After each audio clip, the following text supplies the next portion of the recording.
Le livre de l'Apocalypse est l'un des textes les plus fascinants et énigmatiques de la Sainte Bible, éveillant curiosité et crainte à parts égales. Ce n'est pas seulement un récit d'événements futurs, mais aussi un guide profond pour comprendre les signes de la fin des temps et le plan de Dieu pour l'humanité. Vous êtes-vous déjà demandé comment ces événements prophétiques se connectent à ce qui se passe aujourd'hui? Page après page, les prophéties de Jean prennent vie, révélant des détails impressionnants sur les 7 églises, les 7 sceaux, les 7 trompettes et les défis spirituels auxquels nous sommes confrontés. Beaucoup considèrent l'Apocalypse uniquement comme un récit de destruction, mais il s'agit avant tout d'une histoire de rédemption et d'espoir. La vision céleste de Jean offre des réponses aux grandes questions universelles. Que nous réserve l'avenir? Quel est le but derrière les événements catastrophiques? Comment pouvons-nous nous préparer pour le retour de Jésus? Ces interrogations trouvent leur réponse dans un texte mêlant symbolisme puissant, promesses de salut et avertissement pour l'humanité. Si vous vous êtes déjà demandé pourquoi tant de gens interprètent les événements actuels comme des signes de l'Apocalypse, vous êtes au bon endroit pour démêler cela. Ensemble, explorons des thèmes comme les 4 cavaliers, la chute de Babylone et le retour triomphal du Christ. Vous comprendrez que les messages contenus dans l'Apocalypse ne sont pas de simples récits lointains, mais des appels vivants pour que chacun reste vigilant et prêt. Et le meilleur dans tout ça, chaque détail révèle un amour profond et un plan parfait pour ceux qui font confiance à Dieu. La connaissance de l'Apocalypse n'est pas seulement fascinante, elle est essentielle pour comprendre notre existence et le destin de l'humanité. C'est pourquoi je vous invite à vous abonner à cette chaîne. Ici, nous approfondirons chacun de ces thèmes avec clarté, profondeur et connexion spirituelle. En vous abonnant, vous soutiendrez cet espace d'apprentissage et contribuerez à la diffusion d'un message qui transforme les vies. Un geste simple, mais qui fait toute la différence pour continuer à vous proposer des contenus précieux comme celui-ci. Le livre de l'Apocalypse est un trésor de mystère et de révélation, une plongée profonde dans les visions accordées à Jean, le disciple bien-aimé de Jésus-Christ. Imaginez recevoir des messages qui traversent les siècles, avec des détails précis sur la fin des temps et le plan divin. C'est exactement ce que Jean a vécu sur l'île de Patmos. Sa lettre aux 7 églises d'Asie mêle avertissement et promesses, montrant que chaque mot est une boussole pour ceux qui cherchent à comprendre les signes de l'Apocalypse et à trouver le salut. Jean, en tant que messager fidèle, n'a épargné aucun détail en décrivant les prophéties qu'il a reçues. Bien qu'il ait adressé ses écrits à des églises réelles, leur contenu résonne à travers le temps, touchant toutes les générations. Il est fascinant de penser que ces églises, comme Éphèse et Laodicée, ont affronté des défis qui reflètent les luttes spirituelles que nous vivons aujourd'hui. L'apathie, la corruption spirituelle et le besoin de repentance. Jean invite le lecteur à explorer cette vision céleste, rappelant que l'Apocalypse ne parle pas uniquement de destruction, mais aussi de rédemption. La bénédiction promise à ceux qui lisent, écoutent et obéissent aux paroles du livre de l'Apocalypse est un puissant rappel que ce n'est pas un texte ordinaire. C'est un message vivant et vibrant qui défie notre foi et nous invite à agir. Pourquoi ne pas commencer cette réflexion dès maintenant? Prenez votre Sainte Bible et lisez attentivement les premiers chapitres, en réfléchissant à la manière dont ces églises se connectent à votre réalité. Vous pourriez même identifier des similitudes avec votre propre communauté ou votre vie spirituelle. Et si vous vous sentez perdu face à un livre si symbolique, voici un conseil pratique. Cherchez une étude guidée sur l'Apocalypse expliqué. De nombreuses églises et enseignants proposent des matériaux riches qui peuvent rendre les visions de Jean plus claires. Par exemple, savoir que la chute de Babylone symbolise la corruption spirituelle peut vous aider à établir des parallèles avec notre époque. C'est comme déchiffrer un code qui était caché sous vos yeux. D'ailleurs, si vous souhaitez mieux comprendre les connexions entre les événements actuels et les prophéties bibliques, j'ai une recommandation spéciale pour vous. Juste en dessous, dans le premier commentaire épinglé, se trouve un e-book exclusif sur les prophéties bibliques. Il a été conçu pour vous aider à vous préparer à ce qui va venir, en apportant des perspectives précieuses qui unissent ce que la Bible nous avertit à ce que nous vivons aujourd'hui. Mais attention, ce matériel ne sera disponible que pour une durée limitée. Ne manquez pas l'occasion d'accéder à un contenu qui pourrait transformer votre compréhension de l'Apocalypse et votre préparation spirituelle. Lorsque Jean commence sa description de la vision céleste, la figure de Jésus-Christ se distingue dans une gloire indescriptible. Vêtu d'un manteau resplendissant, avec des yeux comme des flammes de feu et une voix comme le bruit de grandes eaux, Christ apparaît comme un juge souverain et un rédempteur compatissant. Il n'est plus le Jésus qui a marché humblement sur terre. Il se présente maintenant comme le roi triomphant, prêt à révéler le plan divin. Cette image puissante n'est pas seulement un portrait de la majesté divine, mais aussi un appel au respect et à la révérence. Imaginez la force de ce moment. Serait-il possible d'ignorer une voix si imposante? Les messages adressés aux 7 églises renforcent le rôle de Jésus en tant que celui qui connaît les œuvres et les cœurs. Il commence par louer les vertus de chacune, mais pointe également leurs failles sans détour. Par exemple, l'église d'Éphèse est saluée pour sa diligence, mais critiquée pour avoir abandonné son premier amour. Ces avertissements rappellent que, même si nous sommes fidèles dans certains domaines, il y a toujours de la place pour la repentance et la croissance. C'est comme un professeur sage qui reconnaît nos réussites, mais nous pousse à être meilleurs. Pouvez-vous identifier quelque chose dans votre vie qui mérite un ajustement? En examinant les messages aux églises, nous voyons des leçons qui transcendent le temps. La tiédeur spirituelle de Laodicée, la souffrance fidèle de Smyrne et la persévérance de Philadelphie peuvent facilement être retrouvées dans notre époque. Ces églises sont comme des miroirs reflétant nos propres luttes et vertus. Quand vous pensez à votre cheminement spirituel, laquelle de ces églises vous ressemble le plus? La réponse pourrait être une invitation personnelle à renouveler votre connexion avec Dieu et à vous aligner sur son dessein. Le ton des messages nous enseigne également l'équilibre parfait entre l'amour et la discipline. Christ offre des promesses incroyables, comme le droit de manger de l'arbre de vie, mais exige un engagement sincère. Tout comme un père aimant corrige son enfant pour garantir son avenir, Jésus corrige son Église afin qu'elle soit prête pour ce qui est à venir. Cette préparation est essentielle car les prophéties qui suivent annoncent des événements nécessitant une foi inébranlable. Ainsi, le tableau devient plus clair. Les messages aux églises ne sont pas seulement des instructions pour le passé, mais des avertissements vivants pour le présent. Après ces paroles, Jean est transporté dans une vision céleste encore plus grandiose, où le trône de Dieu est révélé. Que réserve cette vision? Emporté en esprit, Jean se trouve face à un spectacle extraordinaire, un trône majestueux dans le ciel, entouré de 24 anciens, vêtus de robes blanches et portant des couronnes d'or. Cette vision ne parle pas seulement de la grandeur de Dieu, mais aussi de l'ordre parfait de son royaume. Les 4 êtres vivants, couverts d'yeux à l'intérieur et à l'extérieur, chantent des louanges incessantes, proclamant la sainteté de Dieu. C'est comme si Jean avait été transporté au cœur de l'univers, où tout respire l'adoration et le dessein divin. La grandeur de cette scène défie l'imagination humaine. Le rouleau scellé de 7 sceaux, tenu dans les mains de Dieu, est l'un des moments les plus intrigants de cette vision. Il représente les plans divins, les secrets de l'Apocalypse qu'aucun être, sauf l'agneau, n'est digne d'ouvrir. Imaginez la tension de voir quelque chose d'aussi crucial, inaccessible même aux anges. Cette exclusivité de l'agneau de Dieu nous rappelle son autorité incomparable et le fait que lui seul peut révéler l'avenir. Il est facile d'établir des parallèles avec la vie. Certaines questions ne peuvent être résolues que par Dieu, peu importe nos efforts pour tout contrôler.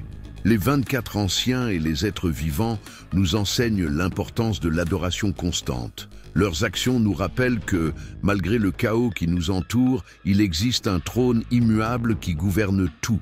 Dans la vie quotidienne, il est facile de perdre de vue cette vérité. Cependant, consacrer des moments chaque jour pour reconnaître la souveraineté de Dieu, que ce soit par la prière ou les louanges, peut transformer notre perspective. Pourquoi ne pas essayer dès aujourd'hui? Cela peut être aussi simple que de prendre 5 minutes pour exprimer votre gratitude pour ce que vous avez.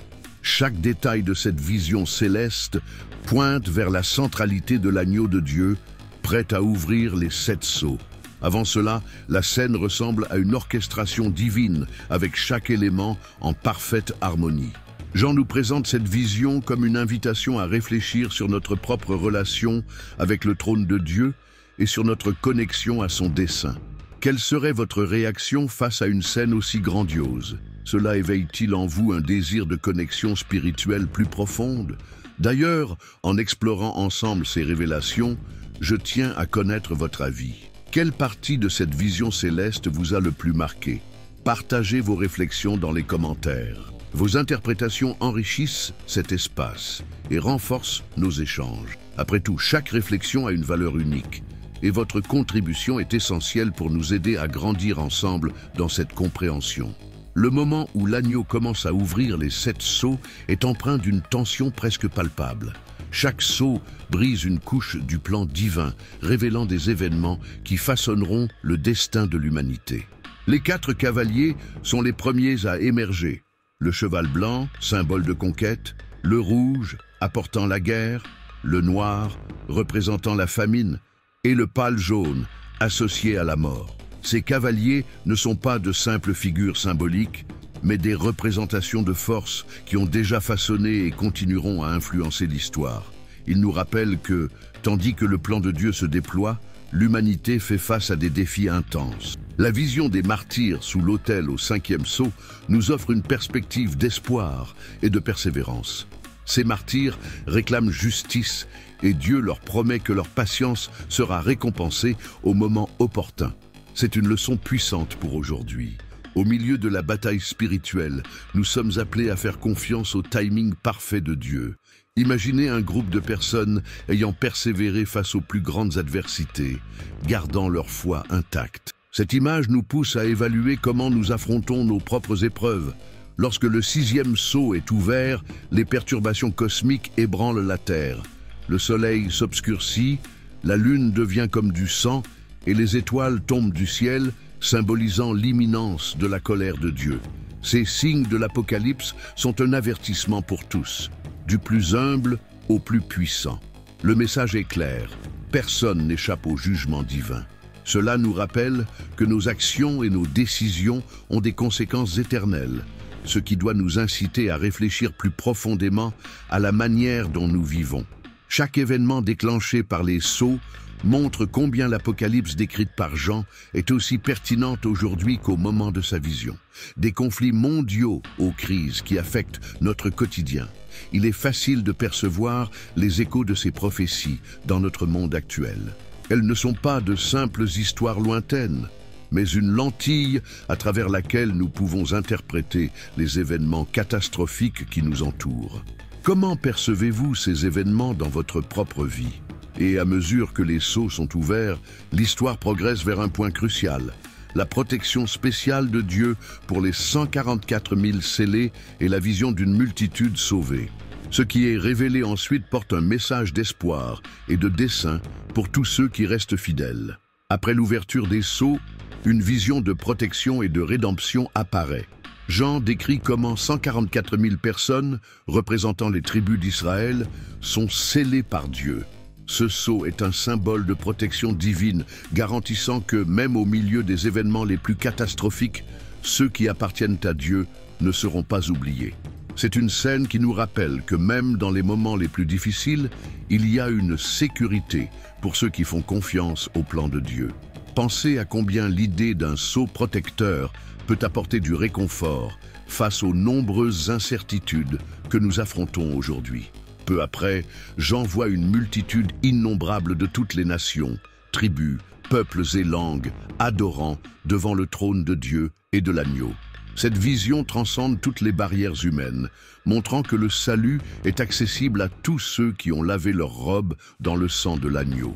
La diversité de cette multitude reflète puissamment l'étendue de l'amour de Dieu, qui ne se limite pas à un groupe spécifique. C'est un appel à reconnaître l'unité spirituelle qui nous relie aux autres, même au milieu des différences.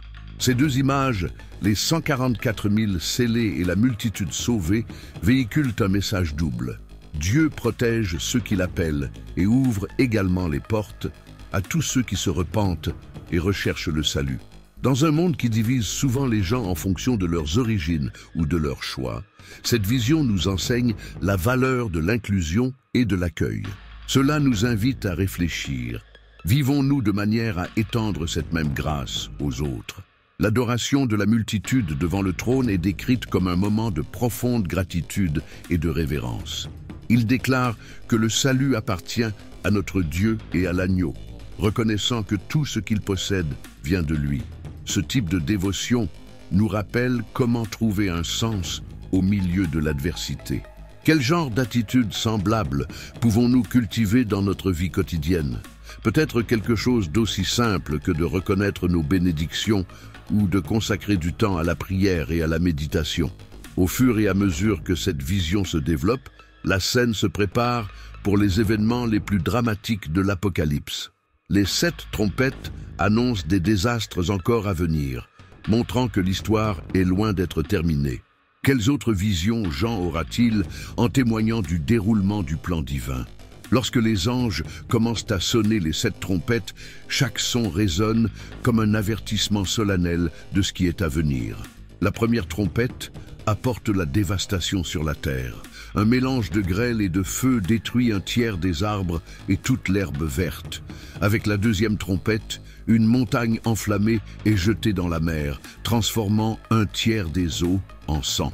Ces événements catastrophiques montrent la fragilité de la création face à la colère de Dieu, nous rappelant combien nous dépendons de lui pour tout, du quotidien à notre survie. La troisième trompette introduit l'étoile appelée absinthe, qui tombe sur les sources d'eau, les rendant amères et empoisonnées. Beaucoup en souffrent, illustrant comment la corruption spirituelle peut contaminer la pureté de ce qui nous maintient en vie. Cela nous rappelle comment des décisions erronées, tant individuelles que collectives, peuvent empoisonner nos sources de vie, qu'il s'agisse de relations ou de valeurs. Ici, le symbolisme pointe non seulement vers la destruction, mais aussi vers la nécessité de rechercher la véritable source d'eau vive, qui est le Christ.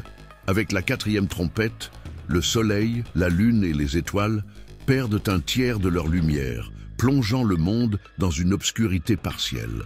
Cette diminution de la lumière reflète comment l'humanité, en s'éloignant de Dieu, s'éloigne également de la clarté spirituelle. Imaginez vivre dans un monde d'ombre où la lumière nécessaire pour guider nos pas diminue. Cette trompette nous incite à rechercher la lumière du Christ au milieu des ténèbres croissantes qui entourent le monde. La cinquième trompette apporte un tourment encore plus sombre. Des sauterelles démoniaques sont libérées, tourmentant ceux qui n'ont pas le sceau de Dieu. Ce scénario terrifiant, riche en symboles, représente comment la souffrance peut atteindre ceux qui choisissent d'ignorer les voies de Dieu. Cela invite à réfléchir sur combien nos choix peuvent nous protéger ou nous exposer à des dangers spirituels. Tout comme dans le monde physique, la protection spirituelle exige une vigilance constante et un cœur disposé à obéir. Si vous avez ressenti l'impact de ces descriptions et réalisé à quel point ces visions sont puissantes, montrez votre soutien. Laissez un j'aime sur ce contenu. Cela aide non seulement à renforcer ce message, mais aussi à encourager la poursuite de ce travail. Après tout, partager une connaissance aussi profonde et significative est une façon d'édifier notre foi ensemble. La vision de la femme céleste, vêtue de soleil, avec la lune sous ses pieds et une couronne de 12 étoiles, est l'une des plus intrigantes du livre de l'Apocalypse. Elle est sur le point d'accoucher, tandis qu'un dragon rouge, avec 7 têtes et 10 cornes, attend pour dévorer son enfant dès sa naissance. Cette scène symbolise la bataille éternelle entre le bien et le mal, la femme étant souvent interprétée comme Israël ou l'Église, et l'enfant comme le Christ. C'est une image qui renforce la persistance du plan de Dieu, même face à une opposition féroce. Lorsque l'enfant est enlevé au trône de Dieu, le dragon retourne sa fureur contre la femme, qui reçoit une protection divine dans le désert. Cette persécution représente les tribulations que le peuple de Dieu traverse au fil de l'histoire. Cela rappelle que, bien que les défis soient inévitables, il existe toujours un soin particulier du Créateur. En temps de difficulté, cette vision nous encourage à faire confiance à la providence divine, sachant qu'il fournit toujours une issue, même lorsque tout semble perdu. L'ascension des deux bêtes complète cette vision de conflit. La première bête, surgissant de la mer, symbolise le pouvoir politique et l'oppression terrestre, tandis que la seconde, issue de la terre, représente la corruption spirituelle et la tromperie religieuse. Ensemble, elles agissent comme des instruments du dragon, manipulant les nations et détournant beaucoup de la vérité. Cette dualité reflète des réalités reconnaissables aujourd'hui, où des systèmes corrompus et des idéologies trompeuses cherchent souvent à se substituer à la vérité divine. Même au milieu de ce récit de lutte et de résistance, la vision transmet un message d'espoir pour les fidèles. Ceux qui résistent à la tromperie des bêtes et restent fermes dans la vérité du Christ sont décrits comme victorieux. Ils ne se soumettent pas au règne du mal, montrant qu'il est possible de vivre avec intégrité et fidélité, même en des temps de grande tribulation. Cela nous invite à examiner nos propres vies et à identifier où nous pourrions être influencés par des forces qui nous éloignent de Dieu. La narration avance vers les fléaux finaux, où la colère de Dieu est déversée sur la terre. Ces événements représentent le jugement divin contre la corruption et la rébellion, montrant que la justice de Dieu est inéluctable. Ce qui va être révélé promet d'intensifier encore davantage le drame céleste et son importance pour l'humanité. Les fléaux finaux, déversés depuis les 7 coupes de la colère de Dieu, représentent l'apogée du jugement divin sur l'humanité rebelle. Ces coupes entraînent une série de désastres dévastateurs. Des plaies douloureuses frappent ceux qui adorent la bête. Les eaux des mers et des rivières se transforment en sang et une chaleur torride brûle intensément. Ces événements ne sont pas seulement des punitions, mais aussi un dernier appel à la repentance, montrant que Dieu offre des opportunités pour que les gens reviennent à lui, même au milieu du chaos. C'est une démonstration de l'amour divin qui insiste pour appeler même ceux qui le rejettent. Lorsque la 5e coupe est déversée, une obscurité dense enveloppe le royaume de la bête, laissant ses partisans dans un désespoir total. Cette obscurité va au-delà du plan physique. Elle symbolise l'aveuglement spirituel qui domine ceux qui choisissent de s'éloigner de la lumière de Dieu. Cela nous rappelle que les choix que nous faisons aujourd'hui déterminent les conséquences que nous affronterons demain. Alors que les ténèbres affectent tout autour, elles nous défient de rechercher la véritable lumière avant qu'il ne soit trop tard. Le déversement de la 6e coupe prépare l'Armageddon, rassemblant les nations pour une bataille finale. Cet événement est à la fois littéral et symbolique, représentant l'aboutissement d'une lutte spirituelle menée depuis le commencement des temps. C'est un moment de décision, tant pour les forces du mal que pour les fidèles de Dieu. La préparation à l'Armageddon nous pousse à réfléchir sur notre état spirituel. Sommes-nous fermes dans la foi ou distraits par les choses de ce monde? La 7e coupe apporte une tempête cataclysmique avec des tremblements de terre et de la grêle qui détruisent les villes et marquent la chute de Babylone. Cet événement final scelle le jugement définitif de Dieu, où toute corruption et idolâtrie sont éradiquées. La destruction de Babylone n'est pas seulement un acte de punition, mais une étape nécessaire pour qu'un nouveau ciel et une nouvelle terre soient révélés. Pour les fidèles, c'est le début de la restauration promise par Dieu, un aperçu de la victoire éternelle. Si vous souhaitez comprendre plus profondément comment ces prophéties se connectent aux événements que nous observons aujourd'hui, j'ai préparé quelque chose de spécial pour vous. Dans le premier commentaire épinglé, vous trouverez un e-book exclusif sur les prophéties bibliques. Il a été conçu pour vous aider à vous préparer à ce qui est à venir et à comprendre comment les avertissements de la Bible se reflètent dans les événements actuels. Mais attention, ce matériel sera disponible pour une durée limitée. Ne manquez pas l'occasion d'accéder à un contenu qui peut transformer votre compréhension de l'Apocalypse et renforcer votre foi. La chute de Babylone est présentée comme un événement grandiose et définitif, marquant le jugement de Dieu sur toute corruption et idolâtrie. Babylone, souvent interprétée comme un symbole des systèmes humains corrompus, est décrite comme une grande ville ayant influencé les nations par sa richesse et son immoralité. Au moment de sa destruction, les rois, les marchands et les navigateurs pleurent la perte de leur richesse et du commerce qu'ils valorisaient tant. Cependant, cette lamentation n'est pas un signe de repentance, mais plutôt un attachement aux biens matériels accumulés au détriment des principes spirituels. Les contrastes de cette chute sont frappants. Alors que les habitants de la terre pleurent la destruction de Babylone, le ciel se réjouit du jugement juste de Dieu. Les anges et les saints célèbrent car, enfin, la justice a été établie et la méchanceté qui avait dominé si longtemps a été vaincue. Cette dualité nous rappelle que ce qui est perçu comme une perte dans le monde physique peut être une source de joie dans le spirituel. C'est un appel à repenser où se trouvent nos priorités. Cherchons-nous des trésors terrestres ou spirituels? Babylone est décrite comme une femme ornée d'or et de pierres précieuses, mais dont la coupe est remplie d'abominations. Cette image souligne la séduction que le péché exerce, se déguisant en quelque chose de beau et désirable, alors qu'il apporte en réalité la destruction. Ce passage est un avertissement à discerner ce qui importe vraiment dans nos vies. Tout comme Babylone semblait puissante et invincible, tout ce qui est contraire au plan de Dieu est destiné à tomber, quelle que soit son apparence. Le message de la chute de Babylone n'est pas seulement un message de jugement, mais aussi de libération. Avec sa destruction, la voie est ouverte pour que le royaume de Dieu soit pleinement établi. La fin de Babylone marque la fin de l'oppression et de l'idolâtrie qui détourne si souvent les gens du but divin.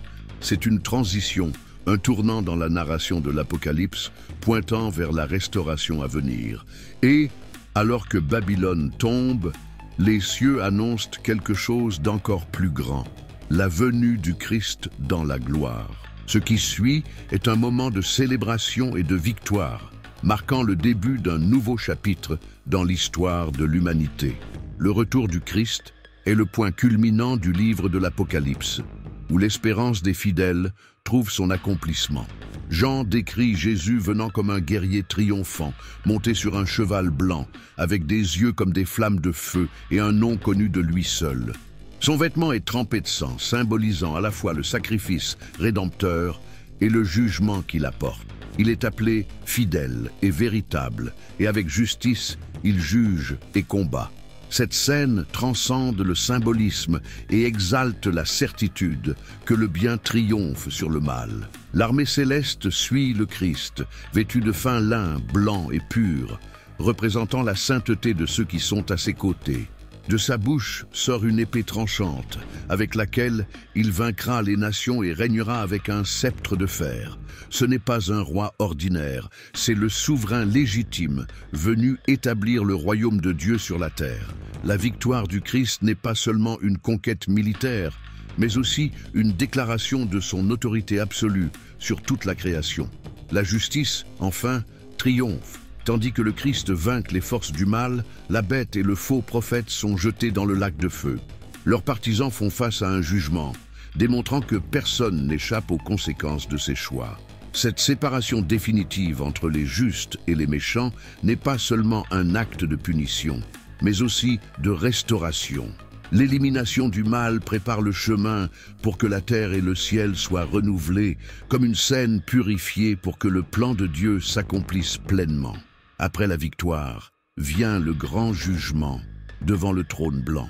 Tous, petits et grands, se tiennent devant Dieu, et les livres sont ouverts, y compris le livre de vie. Ceux dont les noms sont inscrits dans le livre de vie sont sauvés, tandis que les autres subissent la seconde mort. Ce moment est un rappel solennel que nos choix ont des implications éternelles. La vision de Jean nous pousse à réfléchir sur la manière dont nous vivons et à vérifier si nous sommes alignés avec le dessein divin. Avec le jugement achevé, Dieu révèle un nouveau ciel et une nouvelle terre. L'ordre ancien, marqué par la douleur, la souffrance et la mort, cède la place à un monde où ces réalités n'existent plus. La nouvelle Jérusalem, une ville resplendissante, descend du ciel, préparé comme une épouse pour son époux. C'est l'accomplissement ultime de la promesse de Dieu, habiter avec son peuple pour toujours, sans séparation ni peur. C'est la réalisation du désir divin de restaurer une relation complète avec l'humanité. La vision de l'Apocalypse se termine par une invitation. Viens. Jean nous laisse avec un message d'espoir et d'attente, rappelant que Jésus a promis de revenir bientôt. Cette promesse n'est pas uniquement pour un avenir lointain, mais un appel à vivre d'une manière qui reflète cet espoir dès maintenant.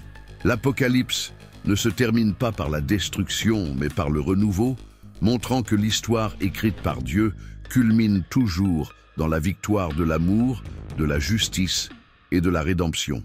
Nous arrivons à la fin de cette analyse approfondie du livre de l'Apocalypse, mais l'impact de ces messages doit résonner bien au-delà de cet instant. Les visions de Jean ne sont pas seulement des récits, mais une invitation directe à la transformation. À chaque sceau ouvert, trompette sonnée et plaie infligée, Dieu n'annonce pas seulement son plan, mais appelle chacun de nous à une réflexion personnelle. Sommes-nous attentifs aux signes de la fin des temps ? Vivons-nous de manière à être prêts pour le retour du Christ? C'est maintenant le moment d'agir, de mettre en pratique tout ce que nous avons appris. Avez-vous réfléchi à la manière dont vous pouvez aligner votre vie avec le plan de Dieu? Quels pas concrets pouvez-vous faire dès aujourd'hui pour fortifier votre foi et vous préparer spirituellement? Peut-être est-il temps de consacrer plus de temps à la prière, à l'étude de la Bible, ou même de partager ce message avec ceux qui vous entourent. Les prophéties de l'Apocalypse ne sont pas seulement des avertissements, mais aussi une espérance vivante pour tous ceux qui placent leur confiance dans le Seigneur. Je veux savoir ce que vous avez pensé de ce contenu. Quelle partie vous a le plus marqué? Que croyez-vous pouvoir appliquer dans votre vie quotidienne à partir de cette discussion? Partagez vos réflexions et questions dans les commentaires. Cela enrichit non seulement notre dialogue, mais nous renforce également mutuellement.